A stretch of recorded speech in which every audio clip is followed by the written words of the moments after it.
അസ്സലാമലൈക്കും അവ്വാജി ചാനലിലേക്ക് എല്ലാവർക്കും സ്വാഗതം. ഇന്ന് എൻ്റെ ഒരു താറാവ് ബിരിയാണിയാണിത്. എല്ലാം മിക്സ് ബിരിയാണി. ഇതാണ് താറാവ്. ഈ ഒരു താറാവ് ഇതിനെ കഷ്ണമാക്കിയിട്ട് ഞാൻ ഒരു ബിരിയാണി ആക്കണം. ഇത് കഷ്ണം ആക്കാനുണ്ട്. ഈ താറാവിൻ്റെ ആണ് ഇന്നത്തെ ബിരിയാണി. 1.5 കിലോ ഉള്ളിയുണ്ട്. ഇത് ഒരു 1.5 കിലോ അരിൻ്റെ ബിരിയാണിക്കാണിത്. 1.5 കിലോ ഉള്ളിയുണ്ട്, 1.5 കിലോ തക്കാളിയുണ്ട്.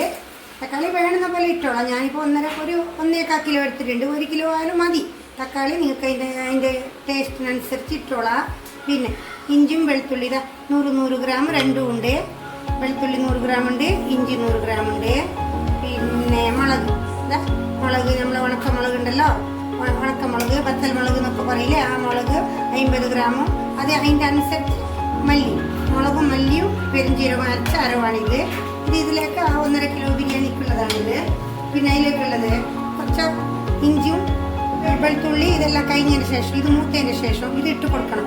മല്ലിച്ചപ്പും പുതിന ചപ്പും ഇട്ട് കൊടുക്കണം. അതിലേക്കുള്ള പച്ചമുളക്, ഇത്ര പച്ചമുളക് വേണം. അത് പത്തായത് കൊണ്ട് കുറച്ച് നല്ലോണം എരിവും പുളിയൊക്കെ വേണമല്ലോ, അപ്പോൾ ഇത്ര മുളക് വേണം അതിലേക്ക്. ഇത് പൊടിച്ചിലെടുക്കണം.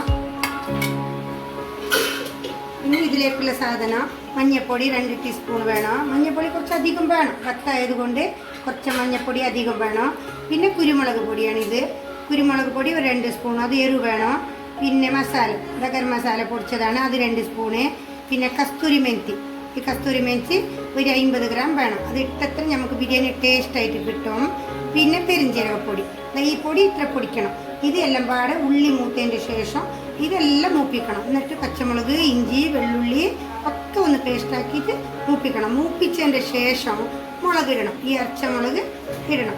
ഇത് നല്ലൊരു മൂത്ത് സ്മെല്ല് വരും. ആ സ്മെല്ല് വരുമ്പോൾ തക്കാളി ഇട്ട് കൊടുക്കണം. അതിലേക്ക് ഉള്ളി ഇട്ട് കൊടുക്കണേ. ചോറ് വേറെ ഊറ്റാനുള്ള അരി വേറെ ഊറ്റിയെടുക്കുന്നതല്ല ഞാൻ. ഇതേ വെള്ളത്തിലേക്ക് ഇറച്ചിൻ്റെ കൂടെ തന്നെയാണ് ഇത് ചോറ് വെക്കുന്നത്. അപ്പോൾ ഇറച്ചി മസാലയും ചോറും ഒക്കെ പാടെ ഇതിലേക്ക് നല്ലോണം പിടിച്ച് കിട്ടും.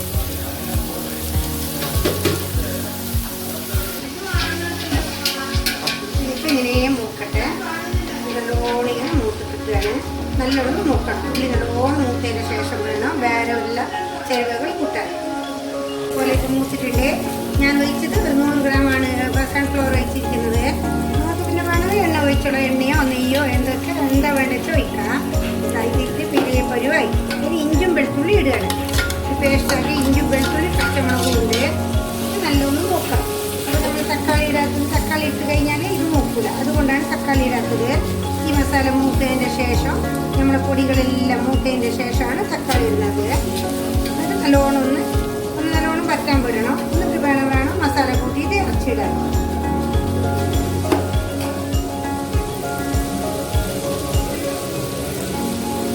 ഇതിപ്പോൾ അത് കുറച്ച് മൂത്തിട്ടുണ്ട്.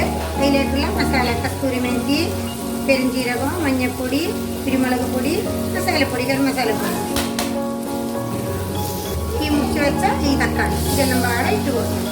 ഇതെല്ലാം ഇട്ട് കൊടുത്തിട്ട് ഇനി മുളകും മല്ലിയും കൂട്ടാനുണ്ട്.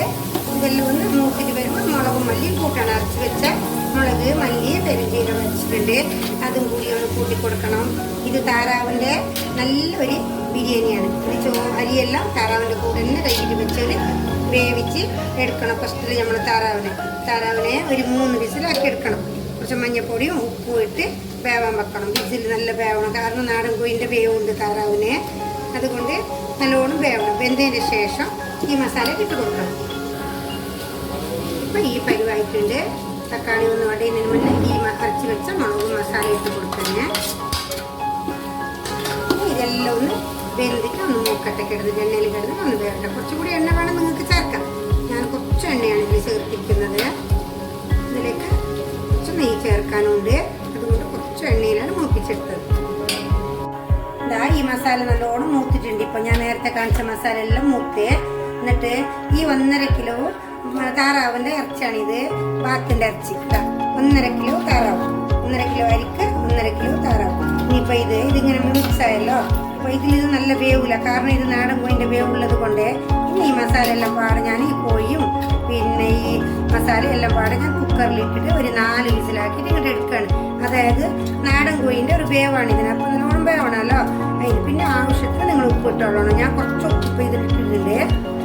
സ്പൂൺ ഉപ്പ് ഉണ്ടാവും. അതുകൊണ്ട് കുറച്ച് ഉപ്പ് ചനിയിലേക്ക് ഇട്ടിട്ടുണ്ട്. ഇതുപോലെ ആയിട്ടുണ്ട്. ഇപ്പം കുക്കറിൽ 3-4 വിസിൽ വെന്തിട്ടുണ്ട്. ഇപ്പം നല്ലോണം ഈ ഇറച്ചി വെന്തിട്ടുണ്ട്. കണ്ട നല്ല എല്ല് നിലവിട്ട് നല്ല വെന്തിട്ടുണ്ട് ഇറച്ചി. അപ്പോൾ ഈ ഇറച്ചിയിൽ മസാലയോട് കൂടി ഇറച്ചിട്ട് ഇത്ര വെള്ളമുണ്ട്. അപ്പോൾ എനിക്ക് 1.5 കിലോ അരി, ഈ 1.5 കിലോ അരിക്ക് ഇതേ പാത്രത്തിൽ 1.5 ഞാൻ വെള്ളം ഒഴിക്കണം. അപ്പോൾ ഇതിൽ കുറച്ച് ഒരു പാത്രം വെള്ളം ഇതിലുണ്ടാവും. അപ്പോൾ എനിക്ക് 1.5 വെള്ളം ഒഴിച്ചാൽ ഇതിലേക്ക് തന്നെ അരി കഴുകി ഇടുകയാണ് ഞാൻ. ഇതിപ്പോൾ തിളച്ചിട്ടുണ്ട്. കണ്ട ഇപ്പോൾ ഇതിൻ്റെ അളവുള്ള വെള്ളവും ഒരു 1.5 കിലോ അരിയും 3 കിലോ വെള്ളം. 1.5 കിലോ അരിക്ക് 3 കിലോ വെള്ളം. അതായത് 1.5 കിലോ അരി ഒരു പാത്രത്തിൽ അളന്നിട്ട് അതിൻ്റെ 1.5 വെള്ളം ജാസ്തി. ഇനി ഈ അരി കൈകാരി ഇട്ട് കൊടുക്കാൻ വേണം. ഇത് തനിയും അരിയാണ്. ഇത് വലിയ ബിരിയാണീൻ്റെ അരിയല്ല, ഇത് തനിയുമാണ്. അതുകൊണ്ട് കുറച്ച് വെള്ളക്കണക്കിന് മതി. തനിയുമാണെങ്കിൽ കുതിർത്ത് വെച്ചിട്ട് കുറച്ച് വെള്ളം അധികം വെക്കണം. അപ്പോൾ നമുക്ക് വെന്ത് കിട്ടുള്ളൂ. ഇത് നമുക്ക് അങ്ങനെ ഇട്ട് കൊടുക്കാം. പിന്നെ ആവശ്യത്തിന് നിങ്ങൾക്ക് ഉപ്പിടാം. ഞാൻ കുറച്ച് ഉപ്പ് ഇട്ട് കൊടുത്തിട്ടുണ്ട്. കുറച്ച് നെയ്യ് ഇട്ട് കൊടുക്കുക. ദമ്മായതിന് ശേഷം കുറച്ച് നെയ്യ്, അതായത് ഈ കോഴിയിൽ നല്ലോണം നെയ്യുണ്ട്. നെയ്യ് ഞാനിപ്പോൾ ഇതുവരെ ഇട്ട് കൊടുത്തിട്ടില്ല. നല്ലോണം നെയ്യ് ഉള്ളത് കൊണ്ട് കുറച്ച് നെയ്യ് വേണമെങ്കിൽ നമുക്ക് പിന്നെ ഇടാം. എന്നിട്ട് ഇത് കുറച്ച് പുതിന ചൊപ്പ് ഇട്ട് കൊടുക്കുക. ഈ മസാലയ്ക്ക് കുറച്ച് പുതിന പിടിക്കണം. പിന്നെ കുറച്ച് ചോറിലേക്ക് ഇടാം. കുറച്ച് പുതിന ചൊപ്പ് നൈസായിട്ട് കൊടുക്കണം. ഇനി നമുക്ക് എത്ര ആവശ്യത്തിന് ഉപ്പ് നോക്കിയിട്ട് ഒരു നല്ലൊരു അടപ്പ് കൊണ്ട് അടച്ചു വെക്കാം. ഇതിപ്പോൾ ബിരിയാണി മാത്രമേ ആയിട്ടുണ്ട്. കണ്ട അരിയെല്ലാം ഇട്ട് ഇതേപോലെ ഈ കറി ഈ മസാലയിലോട്ട് തന്നെ ഞാൻ അരി കഴിയിട്ടത്. ഇതിലിപ്പോൾ നെയ്യുണ്ട്, നല്ലോണം ഉണ്ട്. നല്ല നെയ്യ് പത്തില് ഈ ഇറച്ചിൽ നെയ്യുള്ളത് കൊണ്ട് ഞാൻ നെയ്യ് ഇടുന്നില്ല. ഇതുപോലെ ഇട്ട് ഒന്ന് നല്ല ഇട്ട് കൊടുക്കണം. ഇതിൻ്റെ മുകളിലൊക്കെ കുറച്ച് മല്ലിച്ചൊപ്പും പുതിനച്ചൊപ്പും കുറച്ച് മസാല ഇട്ടിട്ടുണ്ട്. ഇതുപോലെ ഇതിൻ്റെ മുകളിലോട്ട് ഇട്ട് കൊടുക്കണം.